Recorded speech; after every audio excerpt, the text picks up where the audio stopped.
মোটা শুকনো রুটি খাচ্ছে। মোটার খুব দম হয়ে গেছে।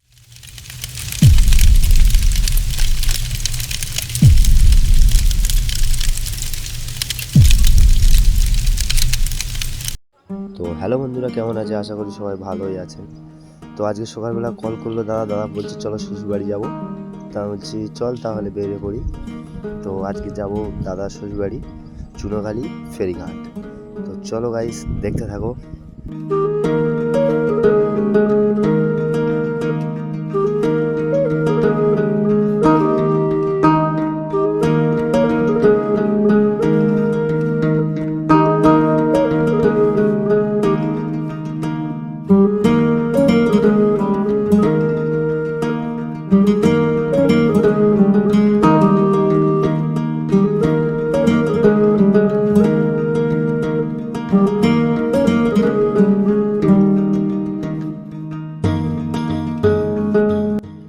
এদিকে যেতে যেতে দেখছি সামনে একটা বিয়ে বাড়ি। তো গাড়িটা সাজিয়েছে ভালো, দেখতে সুন্দর।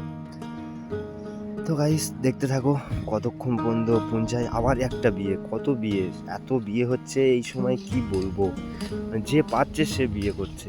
তো আমরা দুজন যাচ্ছি, ছোট ভাইটা আছে টোটো চালাচ্ছে, তো আমি বসে আছি পিছনে। তো খুব রোদ্দুর, খুব কষ্ট হচ্ছিল, রোদ পড়ছিল একদম মুখে। তো গাইস যেতে যেতে দাদা বললো মিষ্টি খাবো। তো মিষ্টির দোকান তখন, ওরে বাবা, এদিকে আবার দেখছি প্রণাম করছে। তবে মিষ্টির দোকানটা ভালোই করেছে।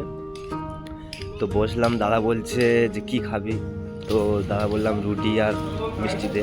তো রুটি দিল, আর মিষ্টি আসে না এখন, মিষ্টি আসবে, ওর জন্যে আমাদের ছোটো ভাই অপেক্ষা করছে।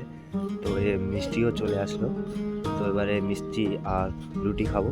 তো মিষ্টি আর রুটি খাবো, দেখতে থাকো গাইস।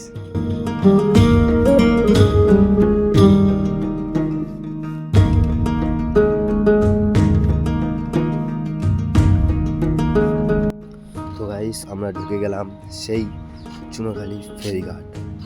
রাস্তাটা হয়তো একটু খারাপ, কিন্তু চারিদিকে নদী, হাওয়া, কত সুন্দর না লাগছে।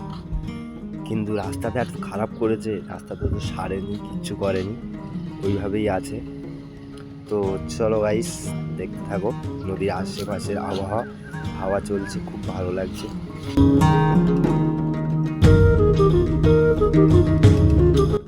তো আমরা চলে আসলাম ঘাটের ধারে।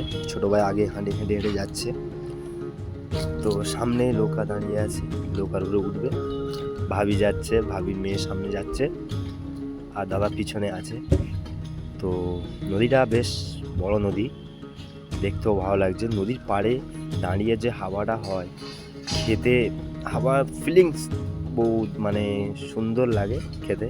তো নৌকা দাঁড়িয়ে আছে, নৌকার উপরে উঠবে দাদা, ভাবি মেয়ে। তো চলে যাবে। তো ওরা উঠে গিয়েছে, ওরা চলে যাচ্ছে, টাটা দিল।